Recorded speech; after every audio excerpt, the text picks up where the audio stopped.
Assalamualaikum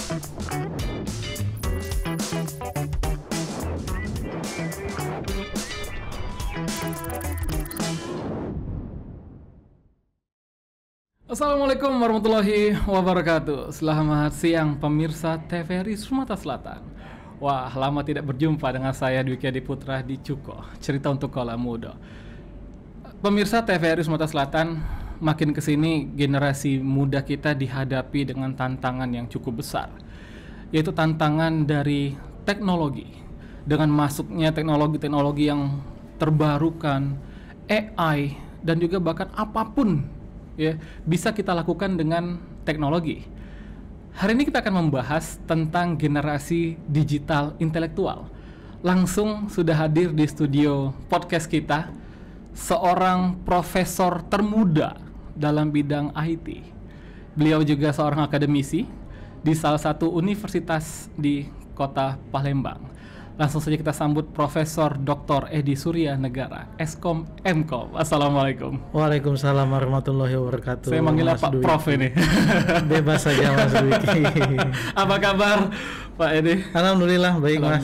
Tetap semangat, optimis dan positif. Wih, itu semangat, optimis, positif, itu luar biasa.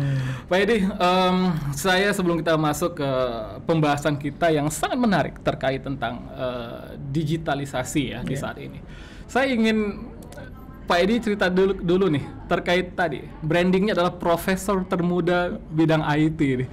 Ini akan menjadi salah satu daya tarik dan juga motivasi nih Pak untuk generasi saat ini. Mungkin bisa diceritakan sedikit tentang latar belakang dari Pak Edi. Ya, terima kasih Mas Dwiki. Saya senang sekali ada di podcast Cuko ini. Isinya anak muda semua ya, termasuk hostnya anak muda dan saya sangat senang. Memang kalau berbicara terkait dengan teknologi, kita punya satu komunitas ya. Ini saya mulai dari generasi digital intelektual yang memang saya dulu basicnya IT ya, sekolah S1, S2, S3-nya IT. Memang di dalam karir akademik tentu dosen itu tertinggi itu adalah profesor gitu ya. Jadi beberapa upaya yang coba saya lakukan tentunya di dalam konteks tugas dan kewajiban dosen dalam Tridharma yaitu kita coba upayakan setiap saat dan setiap waktu punya produk-produk riset ya, dan khususnya juga produk inovasi. Kebetulan karena memang bidangnya IT, produk riset saya dan inovasinya bidang teknologi, dan teknologi inilah yang membawa saya untuk bisa menghasilkan riset-riset pengembangan berikutnya khususnya juga terkait dengan AI. Nah, kenapa bisa mudah kan itu jadi brandingnya tadi?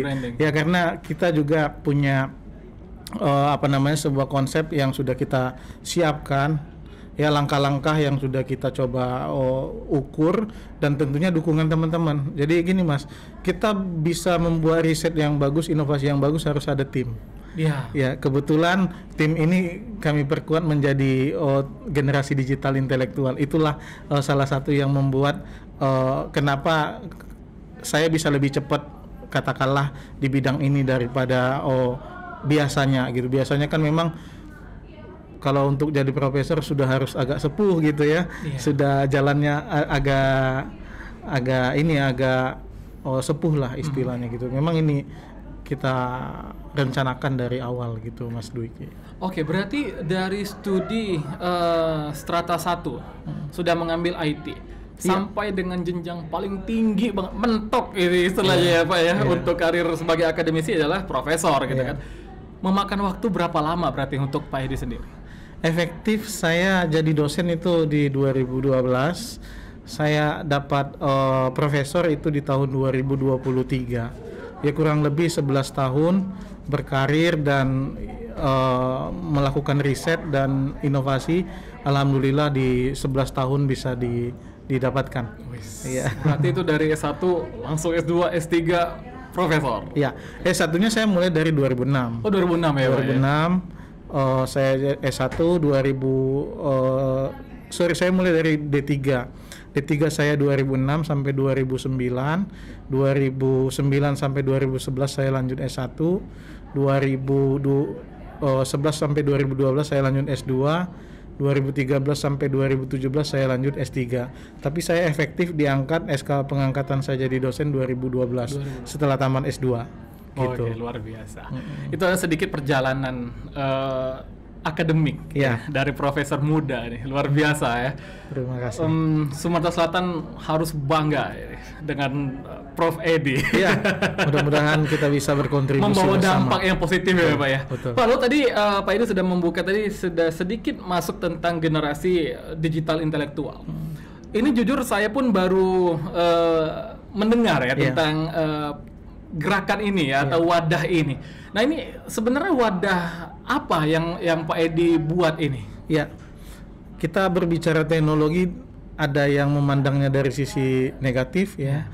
Sebenarnya positif juga pasti lebih banyak gitu. Tetapi kalau ini sudah menjadi isu di masyarakat, ini kan sudah tidak kelihatan mana yang positif, mana yang negatifnya juga. Tentu juga banyak dampak-dampak negatif yang kita perhatikan hari ini.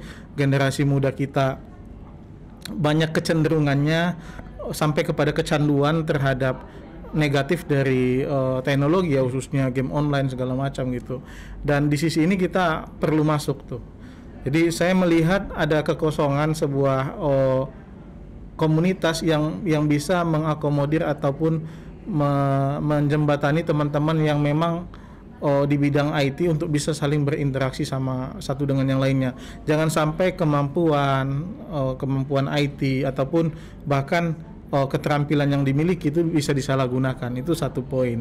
Karena terus terang teman-teman kita yang bergabung juga banyak dari basic IT. Non IT juga banyak sebenarnya. Nah ini kalau kita lihat fenomena di masyarakat, kecanduan judi online, ya kecanduan bahkan pinjaman online itu kan satu lingkaran setan tuh. Betul. Yang dimulai dari game online, dari game online, dan ini cukup memberikan dampak negatif dan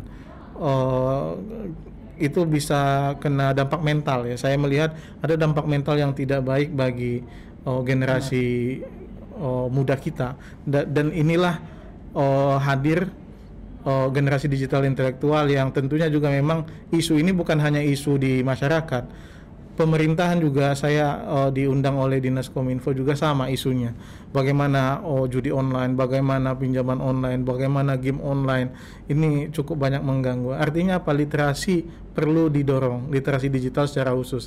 Jadi tidak hanya untuk digunakan kepada yang negatif, tetapi sangat banyak, lebih banyak malah dari positifnya. Dan ini yang coba kita bawa bersama-sama anak muda di generasi digital intelektual di GDI ini. Berarti ini untuk pemirsa nih kalau mau join nih ke GDI bisa berarti bisa. Ya? Terbuka untuk umum, untuk mahasiswa, untuk siswa, untuk umum. Itu bisa masuk di websitenya GDI, gdi.org.id. Di sana teman-teman bisa apply jadi member atau jadi anggota, semua sudah ada di sana fasilitasnya gitu. Oke, berarti ini suatu wadah atau gerakan yang dibuat oleh Pak Edi untuk care Pak ya terhadap generasi muda saat ini yang mungkin bisa kecanduan dari game online, bahkan sampai pinjol, sampai ke judi online gitu kan. Nah, untuk generasi saat ini nih Pak Edi, terlepas dari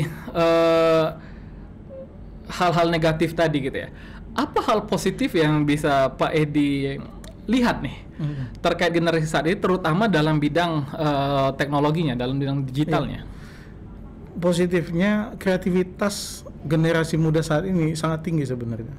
Ya, kemampuan mereka berpikir inovatif, kemampuan mereka untuk meng-create satu produk ini cukup tinggi dan baik sekali.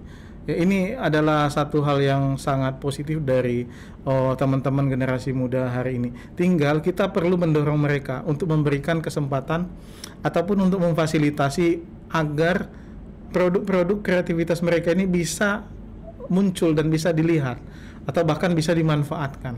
Ya, karena dari apresiasi inilah yang akan membuat mereka semakin bersemangat. Artinya apa? Karya mereka bisa dipakai dan bermanfaat untuk kita di masyarakat khususnya gitu. Dan ini yang saya lihat cukup banyak dampak, cukup banyak aspek positif yang ada di generasi muda kita ini. Tinggal ya kemampuan kita untuk sama-sama, karena podcast ini juga berbicara generasi muda, ini bagian menjadi bagian yang mendorong kita bersama-sama dengan mereka untuk menggali semua potensi positif yang ada gitu. Tidak hanya masalah kreativitas di teman-teman generasi muda sekarang, kemampuan literasinya cukup tinggi. Ya, apalagi berbicara tentang media sosial. Tanpa tutorial itu bisa, Mas. Iya, benar. Ya, tanpa tutorial itu bisa. Mereka bahkan sampai tutup mata untuk pegang-pegang untuk mengakses semua medsos itu cukup. Dan ini satu kelebihan sebenarnya. Tinggal kita ngarahin kelebihan ini mau dipakai untuk positif atau negatif gitu. Iya, karena memang kalau yang kita lihat dari kacamata saya sepertinya di sudut manapun ketika melihat anak kecil ya atau generasi muda lah tidak lepas dari yang namanya handphone. Iya. Kalau dulu ketinggalan dompet, ya, wah panik gitu. Ya. Sekarang yang panik bukan dengan dompet, tinggal handphone gitu. Karena dari handphone bisa semua kan, Bu Edi. Nah, jadi memang itu bagaimana kita menyikapi potensi-potensi secara positif berarti ya. Nah, terlebih di beberapa tahun belakang, terutama di 2 tahun belakang lah, kita di dunia kita sedang menghadapi dengan AI. Ya. Ini kan ibaratnya seperti pisau bermata dua ya. Iya, betul. Pak Edi, bisa positif, bisa negatif. Nah, kalau dari kacamata Pak Edi seorang profesor nih bidang IT, bagaimana Pak Edi menanggapi masuknya AI ke generasi saat ini? Oke. Saya termasuk pelaku ya, Mas ya. Saya peneliti juga di bidang AI. Memang tujuan AI ini adalah otomasi. Ya, bagaimana kita bisa mengotomasi sebuah proses. Itu ciri ataupun tujuan utama dari AI. Tapi secara prinsip, AI itu adalah alat bantu. Ya, kita memposisikan AI dulu dengan benar gitu ya. AI masuk ke kita hari ini cukup banyak sekali tools yang bisa kita pakai. Katakanlah ChatGPT. Nah, ini sebagai tools yang kalau tidak kita pahami dengan baik masuknya ini untuk apa, ini akan bisa mengganggu ataupun disalahgunakan, kira-kira seperti itu. Nah, tujuan dari AI mengotomasi sebuah proses hanya untuk mempercepat proses teknis. Ya, hanya untuk bagaimana sebuah proses teknis itu bisa dipercepat atau secara waktu lebih efektif dan mungkin bisa lebih murah. Tetapi banyak yang mengkhawatirkan kehadirannya akan menggantikan manusia, kan kira-kira seperti itu. Nah, ini akan balik lagi, Mas. AI ini kita pakai seperti apa? Nah, sebagai catatan yang bisa saya sampaikan bahwa ada perbedaan yang sangat signifikan kemampuan yang dimiliki oleh manusia dan AI. Memang secara akurasi ya, AI ataupun katakanlah teknologi artifisial itu lebih presisi.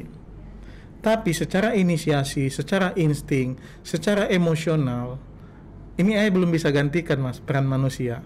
Manusia punya kekuatan yang diberikan oleh Allah ya, pencipta itu, kekuatan rasa ya, kekuatan emosi, kekuatan empati yang itu belum ada di dalam AI. Jadi hari ini walaupun AI ada, menurut pandangan saya ini hanya sebagai tools ataupun alat bantu yang mempercepat proses teknis. Inisiatif, inspirasi, analisis itu harus dari manusia. Saya sering menyampaikan seminar AI, Mas. Saya membuat sebuah analogi.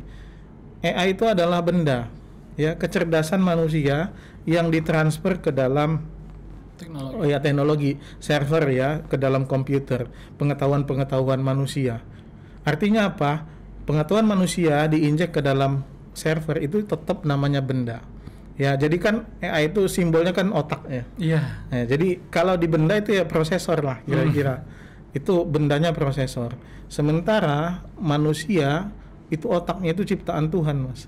Jadi saya selalu katakan, jangan turunkan level kita sebagai manusia yang punya kelebihan sangat banyak sama dengan AI. Apakah kita mau disamakan dengan benda? Kalau saya sih no, karena yang buat AI kan kita manusia juga gitu ya. Nah, ini yang penting maksud saya untuk bisa kita lihat, untuk bisa melihat nih AI ini mau seperti apa gitu. Tapi menurut Pak Edi ya, kita mungkin pemirsa TVRI Sumatera Selatan juga Pak Edi sering mendengar lah generasi saat ini maunya instan, maunya cepat. Nah, berarti dengan masuk AI ini menambah kemalasan untuk generasi ini atau bagaimana, Ya. Pak Edi? Idealnya harusnya bisa lebih cepat. Tapi kan secara proses kalau bisa kita selesaikan satu proses dengan cepat, artinya kita bisa menyelesaikan pekerjaan-pekerjaan yang lain. Harusnya muncul kreativitas yang jauh lebih tinggi, muncul inovasi yang harusnya jauh lebih banyak. Ya karena per hari ini dengan teknologi banyak yang bisa kita lakukan ya. Mungkin profesi juga sudah cukup bertambah banyak ya. Sekarang kita sudah kenal yang namanya podcaster. Dulu kan nggak ada kan. Nggak ada. Nah, sekarang dengan hanya menyampaikan media informasi seperti ini, frekuensi dan efeknya juga kan cukup berdampak.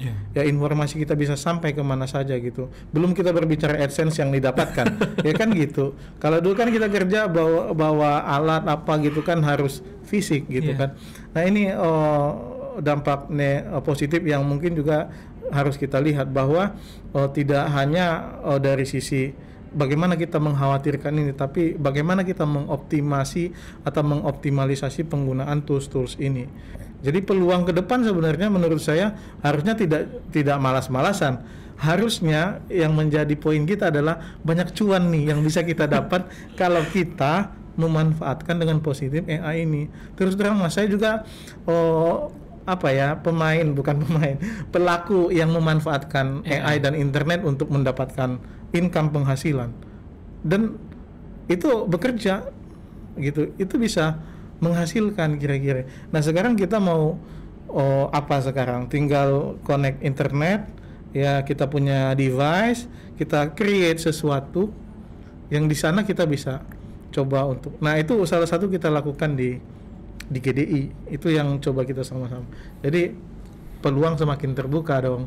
Jadi nggak bisa malas-malasan, walaupun lebih cepat. Lebih cepat. Tapi bagaimana ketika kita apa yang harus kita lakukan ketika, atau yang kita sikapi lah ketika ada generasi muda yang sedikit-sedikit pakai ChatGPT, pakai Gemini dan lain-lain. Bahkan sampai menulis karya tulis pun tugas gitu Pak ya. Terus mencari sesuatu pun dikit-dikit AI ini. Bahkan sekarang kan semua sosial media kita sudah ada AI. WA, Betul. TikTok, Betul. Instagram, Facebook udah ada AI. Nah, ini bagaimana kita menyikapinya, Pak? Ya, bagi saya balik kepada ini ya, Mas Dwiki. AI itu adalah tools. Bagaimana kita menyikapinya? Yang terpenting adalah tools ini jangan menggantikan kita sebagai manusia. Itu yang terpenting. Artinya apa? Yang sifatnya pekerjaan-pekerjaan rutinitas, yang sifatnya pekerjaan deskriptif, itu memang oke, bagus kita pakai AI. Contoh, kita ambillah studi kasus bagaimana AI dimanfaatkan di dunia penyiaran seperti ini ya. Katakanlah editor, kan biasanya membutuhkan waktu yang lebih lama ya, memotong mana diskusi yang perlu dipotong dan seterusnya. Dengan otomasi kan ini bisa lebih baik ya. Tetapi AI tidak punya yang saya katakan tadi, AI tidak memahami mana angle yang perlu di highlight ya, mana intonasi yang perlu dimainkan untuk mendapatkan emosi, untuk mendapatkan perhatian pemirsa, mana sudut-sudut ataupun mana bagian part dari video yang perlu untuk di elaborasi lebih dalam. AI bisa bekerja tapi dia sifatnya monoton, tergantung dari prompt yang kita buat yang kita buat dan tugas apa yang harus dikerjakannya. Manusia kan tiba-tiba aja nih ada lalat lewat gitu, tapi kita sebagai manusia itu punya insting. Kalau kita sebagai editor, ini nggak bagus nih. Tapi kalau itu tidak kita perintahkan di AI, nggak dapat. Nah, kalau balik dari analogi itu, yang bekerja sebenarnya kan manusia. Tinggal tugas ini mana yang sifatnya rutinitas monoton itu bisa kita kasihkan tadi, rasa, empati, emosi, itu nggak ada di AI. Jadi teman-teman, apalagi umpamanya script writer, banyak script writer, tinggal editor, pakai katakanlah platform GPT, itu semua deskripsi keluar. Tapi coba perhatikan, AI belum bisa untuk memperhatikan spesifik kalimat yang ingin kita highlight. Katakanlah kita mau endorse lokal konten umpamanya. Dia bisa menjelaskan tapi general. Karena pengetahuannya nggak cukup untuk itu. Dia nggak bisa memahami aspek budaya tradisional Sumatera Selatan mana dari kalimat ini yang perlu di highlight gitu. Itu nggak bisa kerja di AI. Tetap harus manusia. Jadi poin inti saya adalah yang pertama, kita nggak perlu khawatir, ya, nggak perlu khawatir dengan AI. AI adalah co-pilot, nah istilahnya. Kalau di pesawat dia adalah asisten kita. Mau kemana pesawat kita yang nentuin.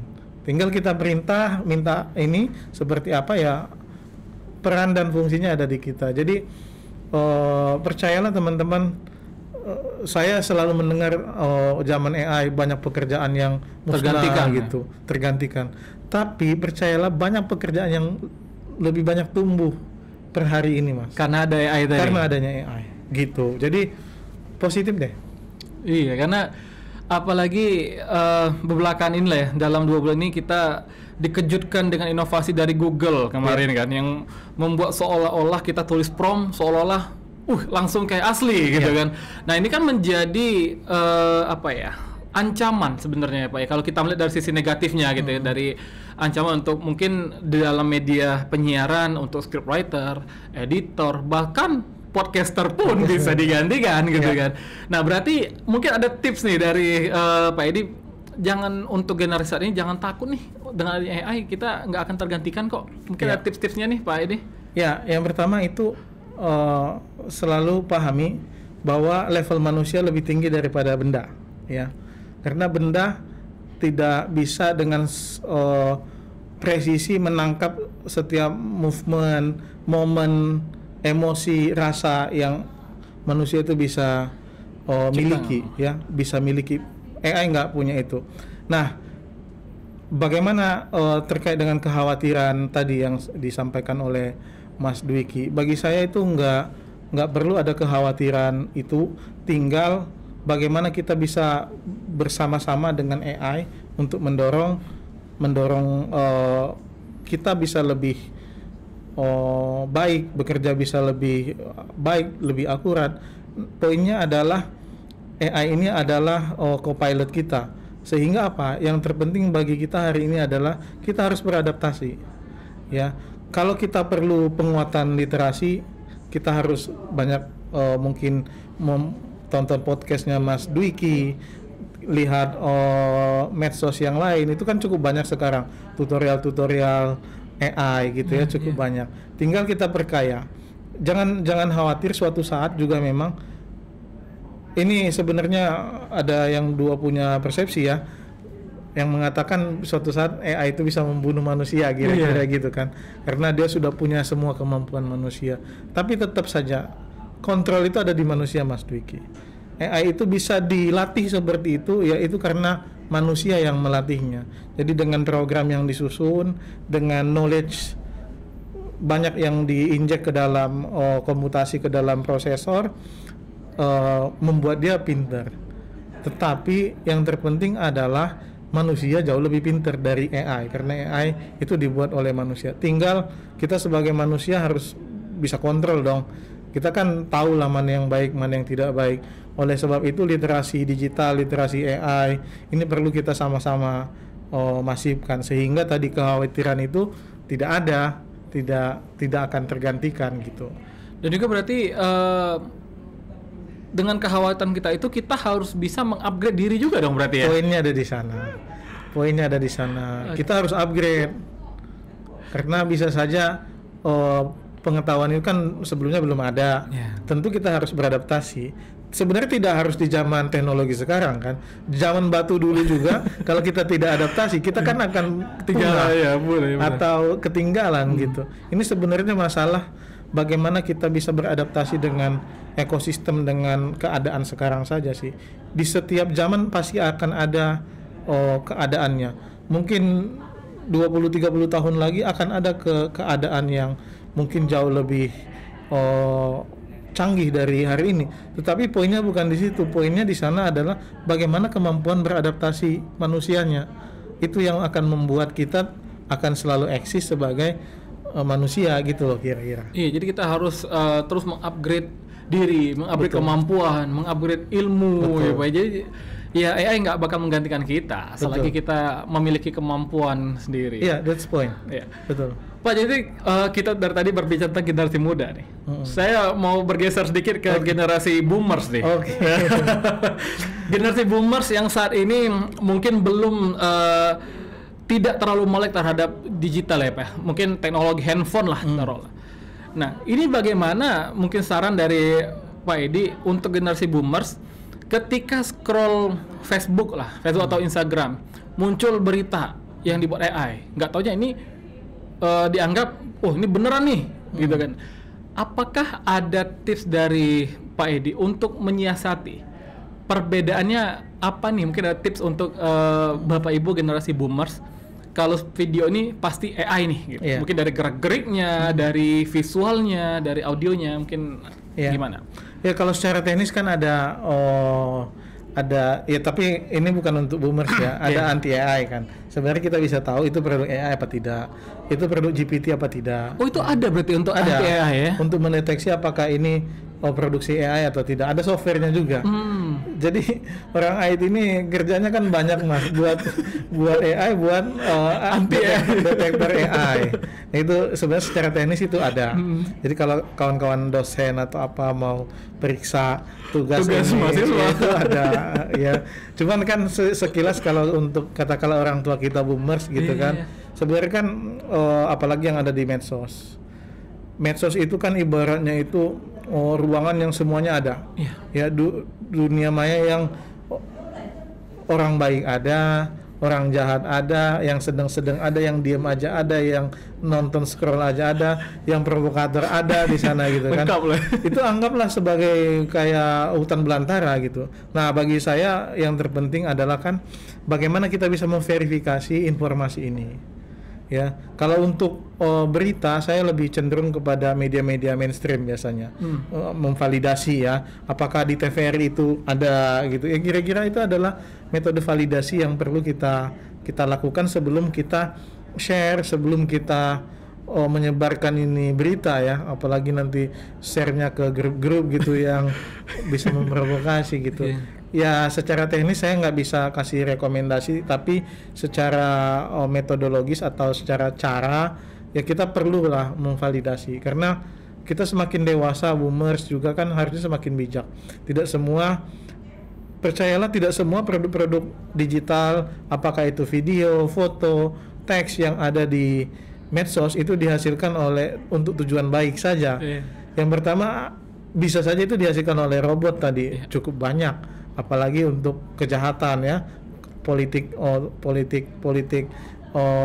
tidak baik gitu ya, apalagi musim presiden, pemilu pilkada gitu, banyak itu diproduksi oleh robot. Yang diproduksi manusia juga ada secara dengan tidak sengaja, hate speech ya, penebaran black campaign, ujaran kebencian dan seterusnya itu ada. Jadi tetap bagi saya adalah walaupun kita bisa mengakses semua informasi di HP kita, perlu ada verifikasi. Ya, sebenarnya kalau kita lihat dari sisi pemerintah juga secara teknis bisa. Ya, ada teknologi yang bisa memblok katakanlah yang sifatnya hoax, ujaran-ujaran kebencian. Jadi dari sisi sumber informasi kita bisa blok sebenarnya sebelum itu masuk di media. Itu di sisi pemerintah atau pemangku kepentingan juga bisa kita lakukan. Baik. Berarti kita harus melakukan validasi terlebih awal ketika kita melihat suatu informasi ya, mungkin yang terlihat ini janggal gitu ya. Dan juga mungkin ini terakhir, mungkin Pak Edi mungkin ada tips terkait generasi muda biar agar lebih melek digital nih.